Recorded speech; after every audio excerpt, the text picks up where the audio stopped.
Comment Paul Biya est intervenu dans le conflit entre Samuel Eto'o et le gouvernement? C'est le titre de Jeune Afrique sur un article qui parle bien sûr de Marc Brice, le nouveau sélectionneur des Lions indomptables du Cameroun et son staff. Et ses staffs, il faut plutôt le dire comme ça parce que jusqu'à présent, nous avons deux staffs au sein des Lions indomptables du Cameroun. Celui mis sur pied par le ministère des Sports et celui mis sur pied par la Fédération camerounaise de football. Nous analysons cette sortie de Jeune Afrique dans cette vidéo avec notre consultant Yannick Reno.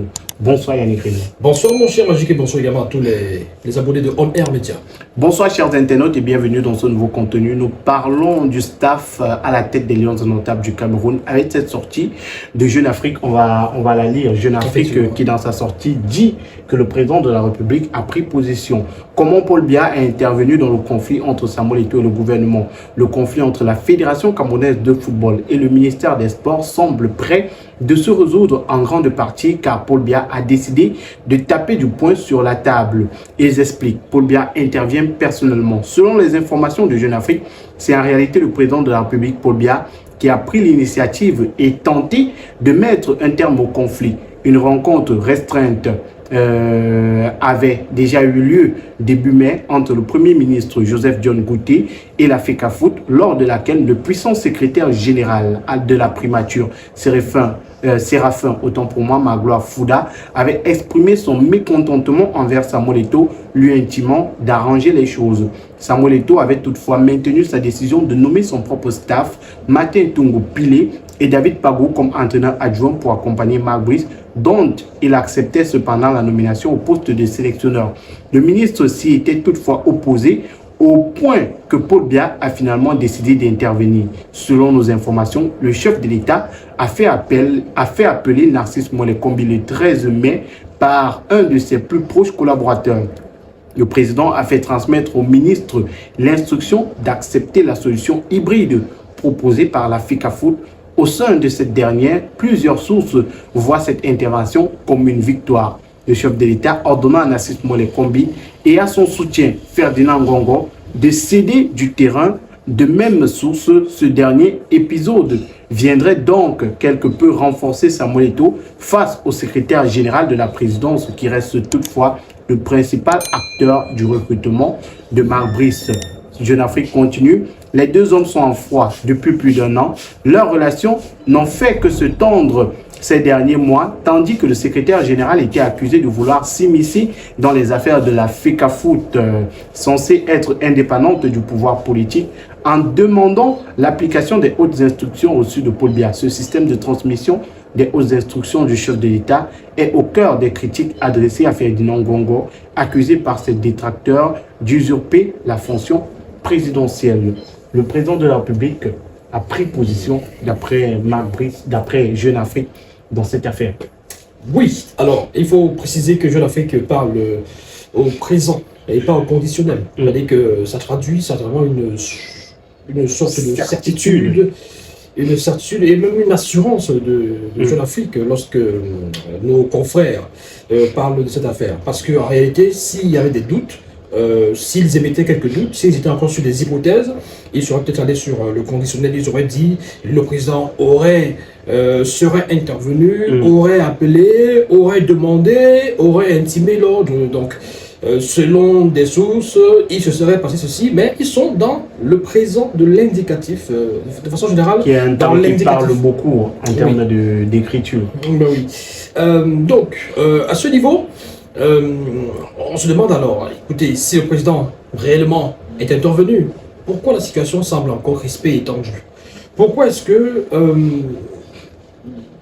il n'y a toujours pas de communication officielle au niveau, par exemple, de la chaîne nationale, la CRTV? C'est-à-dire que on sait quand même que la CRTV, c'est comme le tam-tam du pouvoir. Le tam-tam de l'État, le tam-tam du gouvernement au Cameroun, les informations qui sont censées être institutionnelles, qui viennent de l'État du Cameroun, qui viennent du gouvernement camerounais, qui viennent des hautes personnalités qui dirigent ce pays, ça passe par la CRTV, par la chaîne nationale. Et on sait que la chaîne nationale, alors la conférence de presse, elle a eu lieu quand?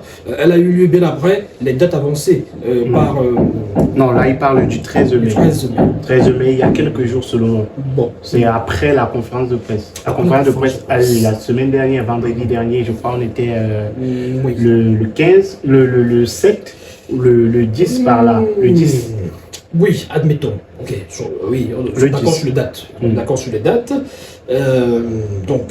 Selon Jeune Afrique, cette intervention du chef d'État aura eu lieu après la conférence de presse. Soit, admettons. Alors, comment est-ce que le lundi qui suit, et qu'il y a donc cette séance de travail au niveau de l'Africafoot à Tinga, au siège de l'Africafoot, par la suite, Monsieur Cyril Tolo, qui est quand même conseiller spécial, conseiller numéro 2, conseiller technique au ministère des Sports. C'est-à-dire que c'est quelqu'un qui est dans, on va dire, dans le gouvernement, entre guillemets, parce qu'il est dans l'administration du ministère des Sports. Monsieur Cyril Tolo, qui est conseiller de Nassim Ouelakombi, il fait une sortie pour rappeler que ce n'est pas vrai ce qui est écrit partout, ce qui est partagé partout sur la toile, comme quoi Maurice a rencontré son nouveau staff et tout, ils ont fait les photos. Mais on peut aussi comprendre l'article de Jeune Afrique paraît en soirée. Les événements sont assez chronologiques. On a eu la rencontre à la Fédération communautaire de football entre Marc Brice et le staff mis sur pied par l'Africafoot en matinée. Après, il y a eu un communiqué vers midi. Et vers midi, toujours, Cyril Tolo a répondu. L'article de Marc Brice apparaît quelques heures plus tard. L'article de Jeune Afrique. De Jeune Afrique, oui, mais l'article de Jeune Afrique est apparu, je veux dire, apparu bien après la sortie de Cyril Tolo. Ça, il faut qu'on soit d'accord. Parce que l'article de Jeune Afrique, ça date de 2 jours dans la soirée. C'est ce lundi-là, dans tous les cas, la même journée. La même journée, bon, écoutez, et la réaction de Tolo, c'était toujours la même journée, c'était en journée, en après-midi. Oui. C'était juste après les publications de l'Africafoot. De l'Africafoot qu'il a fait vers midi par là. Voilà, et il tenait à préciser aux uns et aux autres que ce n'était pas vrai. Et que, le staff nommé par l'État restait en place, il reste inchangé, et on n'a pas vu une sortie de l'État, une sortie gouvernementale pour peut-être corriger cela. On n'a pas vu Cyril Tolo aller peut-être supprimer la publication sur la toile, ce qui aurait signifié qu'il aurait peut-être... Mais est-ce qu'il a démenti la sortie du Jeune Afrique? Là, je ne sais pas s'il a démenti la sortie du Jeune Afrique, mais je pense qu'ayant déjà dit ce qu'il a dit, il n'a plus besoin d'aller forcément démentir, parce que ce qu'il a dit, ça peut traduire également la position gouvernementale, la position de l'État. Ou du ministère des Sports. C'est pour ça qu'on se posait la question de savoir, il parle au nom du ministère des Sports, de l'État du Cameroun, ou alors à son nom propre sur la toile. C'est pourquoi je dis que ça peut traduire la position du ministère des Sports et même de l'État. Parce que du moment où ce n'est pas démenti, du moment où on ne lui dit pas, va supprimer ta publication là, comment tu peux dire ça alors que l'État a déjà dit autre chose, alors que l'État a déjà su autre chose, du moment où il ne va pas supprimer cette publication, ça peut quand même traduire le fait que c'est toujours en cours. Maintenant, un autre indicateur, c'est important de le savoir au Cameroun, pour juger, pour connaître certaines choses au Cameroun, pour comprendre certaines choses au Cameroun, il faut comprendre le fonctionnement du Cameroun, il faut comprendre le fonctionnement de certains organes, de certaines entités au Cameroun. La chaîne nationale, la CRTV, vous voyez, avant la conférence de presse, on parle du staff. Le staff qu'on met en avant, c'est quel staff? Le staff nommé par l'État, par le ministère des Sports. Ensuite, la conférence de presse a lieu, ça est diffusé sur les antennes de la télévision nationale, les comptes rendus qui sont faits, on parle du staff nommé par l'État. Maintenant, dans les comptes rendus, c'est important, le compte rendu de cette séance de travail du côté de Tinga, entre Maurice et le secrétaire général de l'Africafoot et autres, on s'appesantit sur le fait que Maurice ait remis la liste des joueurs et compte tenu de la cérémonie, tout ça, l'entretien avec le LG, etc., etc. Et puis, on évite d'évoquer du staff. Justement, on évite d'évoquer cette affaire de staff. On ne parle pas du staff nommé par l'Africafoot. Parce que dans le compte rendu, par contre, de l'Africafoot, on nous dit que Maurice a fait connaissance avec son staff. Or, là c'est la CRTV qui a évité de parler du staff. Oui, la CRTV ne parle pas de ce staff parce que certainement la CRTV n'a pas reçu la confirmation. Non, la CRTV, pour la CRTV, il n'y a pas un autre staff que celui du gouvernement. Jusqu'à présent. Faisons. Ou peut-être ils ont déjà eu l'information. Maintenant, ils ne vont pas peut-être pas se dédire. Faire une sortie pour dire désormais le nouveau staff. Ça ne fonctionne pas comme ça. La CRTV est aux ordres du gouvernement. Oui, mais on peut faire passer l'information en douceur. Non, ça ne fonctionne pas comme ça. Ça ne fonctionne pas comme ça. Je ne pense pas.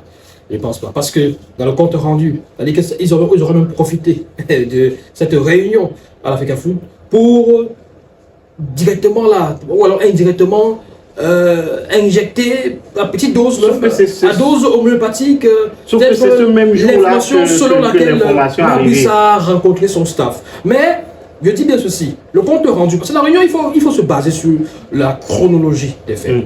Il est 9 h, Maurice rencontre le SG à l'Africa Foot avec Siri Tolo et tout ce beau monde, le staff qu'on lui a attribué de ce côté-là. Il est 9 h à ce moment-là, ce lundi-là. Ils font leur réunion. La réunion s'achève aux environs de 10 h. Il n'y a pas grand-chose parce que ça va durer longtemps la réunion. C'est une affaire de 40, quelques minutes, maximum 1 heure. Voilà, justement. Et puis, quand vous regardez la publication de l'Africa Foot à ce sujet, justement, elle intervient aux environs de 11 h par là, 11 h midi.